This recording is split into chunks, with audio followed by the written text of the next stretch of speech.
অনেক ত্যাগী একজন নেত্রী। উনি এই দলের জন্য কম বয়সে উনি স্বামী হারিয়েছেন, পরে উনি ওনার সন্তান হারিয়েছেন, আজকে উনি মৃত্যু শয্যায়। তো আমি শুনছি আলেমদের কাছে যে যেখানে 10 জন মানুষ থাকে ওইখানে যদি খাস করে দোয়া করা হয়, আল্লাহ একজনের দোয়া যে কবুল করে, তাহলে ওই উসিলে আল্লাহ মাফ করে দেন। আজকে আমরা কত লোক, যদি আল্লাহ আমাদের একজনের উসিলায়, একজনের দোয়ার উসিলা যে আল্লাহ ওনাকে মুক্ত করেন, সবাই ওনার জন্য দোয়া করবেন। এই বলে আমার বক্তব্য শেষ করছি।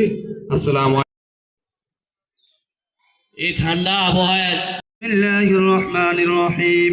মা কানা মুহাম্মাদুন আবা আহাদিম মির রিজালিকুম ওয়ালাকিন রাসূলুল্লাহি ওয়া খাতামান নাবিয়্যিন ওয়া কানা আল্লাহু বিকুল্লি শাইইন আলিমা। ইন্নাল্লাহা ওয়া মালাইকাতাহু ইউসাল্লুনা আলান নবী ইয়া আইয়ুহাল্লাযীনা আমানু সাল্লু আলাইহি ওয়া সাল্লিমু তাসলিমা। اللهم صل على سيدنا نبينا شفيعنا وحبيبنا مولانا محمد صلى الله عليه وعلى آله وأصحابه وبارك وسلم.